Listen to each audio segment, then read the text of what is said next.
This episode of Lucha Review's 30 Years of Summer Project takes a look at Battletoads on the Nintendo.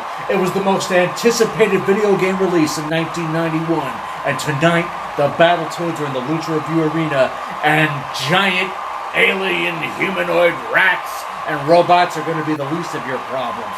Tag yourselves in, and let's take on the nerdy and dirty.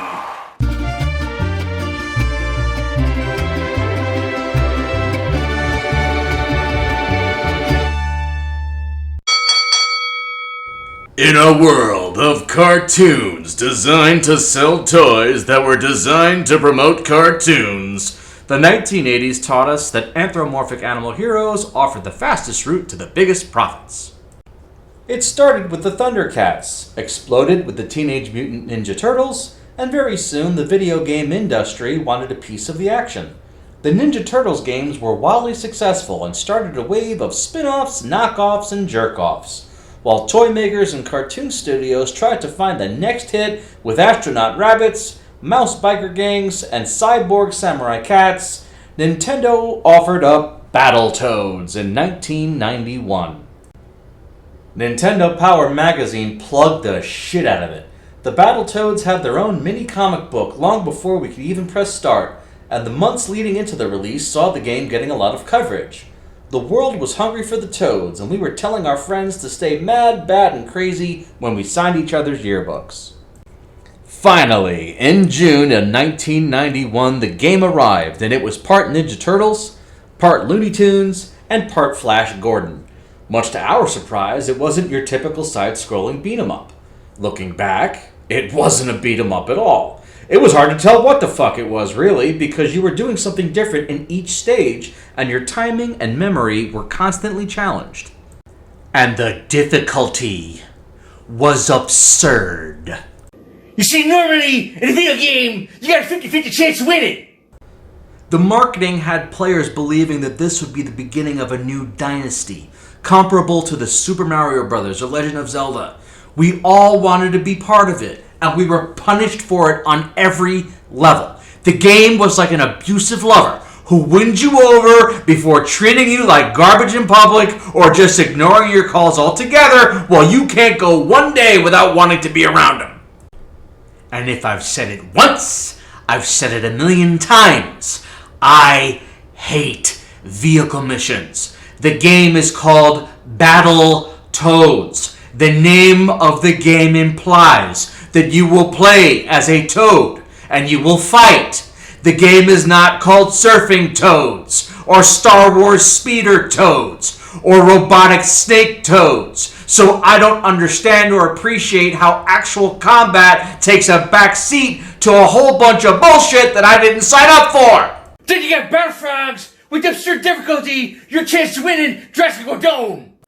And I can't even play as a different Toad! The game's story sees Pimple, the big guy, being apprehended by the Dark Queen, leaving you with Rash and Zitz. But if you didn't want to play as Rash, then you can fuck right off. Zitz was exclusively a Player 2 character, which makes matters worse because in Battletoads, players can easily cause tremendous harm to each other. Then you had Player 2 in the mix, and then your chance to win would go down to 23 to 33%. Believe it or not, that was one of the selling points of the game. The hype machine wanted us to believe that it was fun to beat the shit of someone who was trying to help. Oh, and if they got a game over, then you had to eat shit too, because it was back to the starting line for both of you. So the only chance you have is that you had no chance, you had a chance, then you get on your weird feet, run lickety split. But you got them fat asses, because you can't watch, because you got fat asses, and now you're going to go down to the tables match in Atlanta, Georgia. So, we were promised 3 Toads, and technically we were only given 1, while it was not fun to have a player 2. This game caused fights in my house. Legitimate fights. I can't imagine how many sibling rivalries were started with this game. Even if you didn't have any brothers or sisters to play with, just play this crap alone for 10 fucking minutes, and then you tell me that you don't understand why Generation X is so easily pissed off. I'm already getting fired up if you can't already tell. Let's take a pause.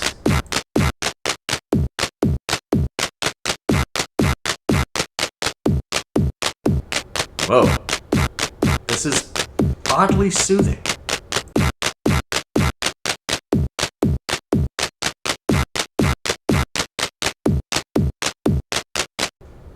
Alright, so we're all aware of the game's difficulty, but now I draw attention to the timing of its release. The Super Nintendo debuted a mere 3 months later, and the Battletoads just weren't successful in pulling me away from it.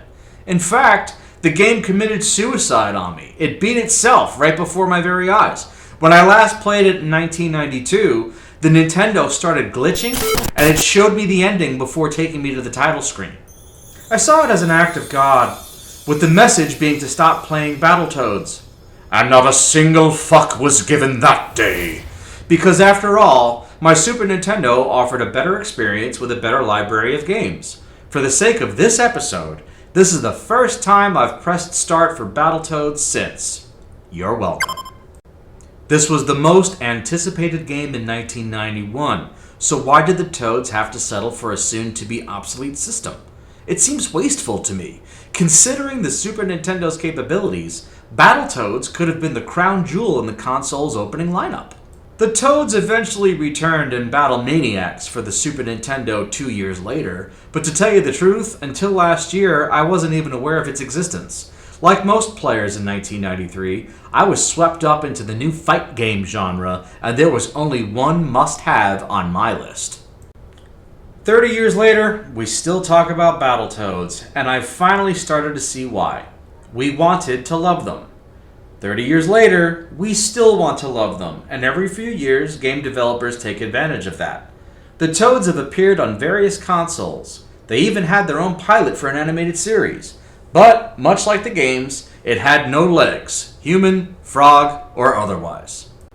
As for the game that started it all, it's mid-card at best. After months of marketing, to a point where brainwashing seems like a more appropriate word, players got a difficult game that didn't deliver as advertised and was impossible to play with friends or siblings. With the Super Nintendo released shortly after, the Battletoads experience was like driving a used Ford Taurus into a wall and putting the insurance money down on a new Camaro. And the match is over. Perhaps the Battletoads will have better luck later this season, because now that I have my mind on them, I do want to try Battle Maniacs, and I'll do so later on in September. As always, thanks for tagging in, and I'll see you next week.